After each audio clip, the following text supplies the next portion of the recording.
everybody started calling me Vico when I was like 11, and I was like, I like it. Turns out I'm trans. Yes! Welcome to season 2 of Dímelo, a series from GLAAD where we'll be talking to queer comedians from across the Latina community to tackle tired tropes and media stereotypes head on, all while asking them to share their hottest takes, messiest anecdotes, and most chaotic creative choices. I'm your host, Gabe González, and our guest this episode is a Puerto Rican actor, comedian, activist, and drag king. You've seen them on shows like Transparent, VIDA, American Horror Story 1984, The Fosters, and most recently as Jim on Our Flag Means Death. I don't think there's a network or streamer they haven't been on, and I really love that. Please join me in welcoming one of the coolest people on the planet and one of my favorite Boricuas, Vico Ortiz. Ay, gracias. Qué rico. Thank you so much for being here. I really appreciate it. Thank you for having me. I'm so excited to see you. So I've got to ask you, you grew up in Puerto Rico. You were born in San Juan. Correcto. And you went to school in LA and you've been here quite a long time. Oh God, almost 15 years. Wow. Oh, that's a commitment. Yes, okay. it is. I'm having a crisis, but it's fine. Wait, what's the crisis? So you're like, I need to blow up my life? Or, yeah. Well, always, because I'm a Libra. But I moved to LA when I was almost 18, and I've been here for 15 years. Wow. So it's almost that, like, you know, half and half time, but Puerto Rico is always going to be home for me. No importa qué. So Vico, you once compared your gender to a waterbed. You said it was constantly moving, but in a fun way. That is correct, actually. I love that quote. I will say I am decidedly the most boring kind of queer. I'm a cis gay man. So what furniture do you think would best describe my identity? Something maybe from like Toomey, like but it's like it's classic, elegant, but like simple. Yes, there we go. There we go. Is cis that gays are classic but simple. It's not one of those pieces where you're like, what is that supposed to do? What is that? But you know, it's like you're there and you're like, oh yeah, that's supposed to like hold a lamp. That's supposed to hold a mug or whatever that may be. Love that, but I've got to say, what a poetic way to describe gender. It is one of that. I don't even remember when I said that. I was like, when did I say that? But it does make sense when you said like, oh, it's just like always, yeah, in a fun way, moving, absolutely. You've spoken a lot about the need for inclusive language in Spanish. For example, the pronoun ella in lieu of él or ella, or le instead of lo or la.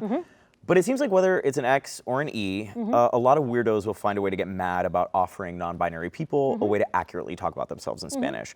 So if you could choose a new letter to piss people off, which would it be? Ooh. Ooh. Ooh. Ooh, ooh. Latino. Latino. Yes. Ooh or E. E is closer to the E, but I think ooh might be a one that I might use. I like Which, that. funny enough, because, so technically ella would be a neopronoun. Oh my gosh, you're right, because they, them in English is like been used forever. Exactly. Ella is kind of a new It's a new one, so it's considered a neopronoun. So technically, elli, ellu would be other variations of that as well. Word. I've been seeing people using amiguis instead of amigues. And similarly with me, you know, in Puerto Rico, we say nene, nena all the time, right? Yeah. And then my parents were like, so if it's nene, it ends with an e, but that's masculine. And I was like, well, let's play around. What about neni? And they were like, okay, cute. So they're like, neni, deja eso, or Neni, whatever. tengo chisme. Exactly. Yeah. Oh, you know? I love that. So it really is playing with the language. And the vowels are there and the consonants are there to just, you know, around and find We've got so many vowels. We Use really them all. do. We Come have on. so many. Yeah. Also, all languages are kind of made up. It's like crazy to me that people are like, you're making up stuff. And I was like, yeah, that's how the world works. Literally everything is made up. Everything is made up. So I read a tweet during Pride Month I would love to share with you and then ask you a question. I haven't been able to get this tweet out of my head. It's not yours. Okay, It's I was like, no, what it's did not I yours. say? Yeah, no, don't worry. It's not yours. We've got more stuff from you later. Beautiful. But it's from a user called Gatex Negrex, and it reads, my abuela is so unserious. This señora has never cried in front of us about the Civil War she survived, but just started bawling because I walked into dinner with 2 dangly earrings. Have you ever had any family members surprise you in a positive or a negative way as you started coming out? Okay, so yes. I went to a premiere event forever ago, and I like to play around, you know, like very much like the waterbed. It's just like always moving in a fun way, you know? So I'm not restricted to like, oh, if I'm doing this, I have to do this, or I'm doing that, I have to do that, right? And I went to an event, and I'm wearing a suit, and I'm wearing like nice little makeup, and like I did my nails, and I looked very fabulous. And I was FaceTiming my parents because I had a cousin's birthday, and then my aunt comes in, and she's like, I saw the photos of your event. And I was like, oh, thank you. And she was like, you looked really nice, and you did your nails.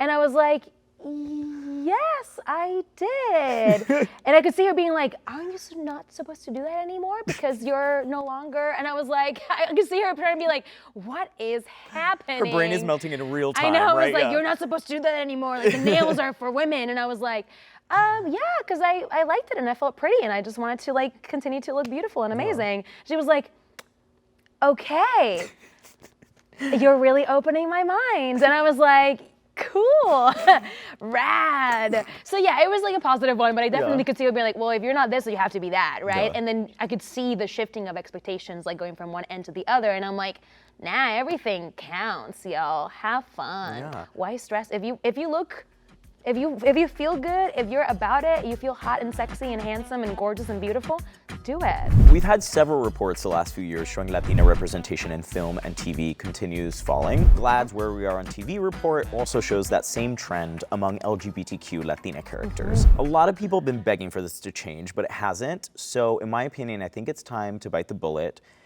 and maybe pitch the only thing that sells anymore to fix this issue, which is a reboot. Let's assume you are being held hostage in the meeting room of an unnamed studio. Your only way to escape, pitch me on a reboot of a classic Latina show and tell me how the studio would ruin it. Oh, wait. Okay, so reboot of a classic Latina show? Yeah. It could be in English or Spanish, it could be a novela, a sitcom. For some reason, the first thing that came into mind was Rebelde. Cause like, iconic. RBD! Listen, shifted lives. But also like, Rebelde was like, low-key pretty gay. It was so gay! So I'm just like. Are you kidding? Yeah. So it's almost like I'm like, if I pitch it to the studio, I'm like in a corner and I'm like, you gotta make Rebelde like gay, right? And they're gonna try to ruin it. They won't be able to because it's just gonna be gay no matter what. You know what I'm saying? Right. Like I really am just like, you know, with their own game. Anyway, si soy rebelde. Oh my God, Rebelde, we're rebooting it. Truly. We're rebooting it. And Okay, I would love great. to be Vico. Low key, that's how my name started. Work? Wait, no way! Yeah. I love that. There's a character named Vico in the show, and everybody started calling me Vico when I was like 11, and I was like, I like it. Turns out I'm trans. Yes! How do you feel about your knowledge of queer history? Are you a queer history buff, or are you still learning and discovering things? Always learning and discovering Aren't things. we all? Oh Yes, yeah, that's true. absolutely. If I don't know something, I'm happy to have a quick Google. Yeah, or just go on TikTok and see what happens.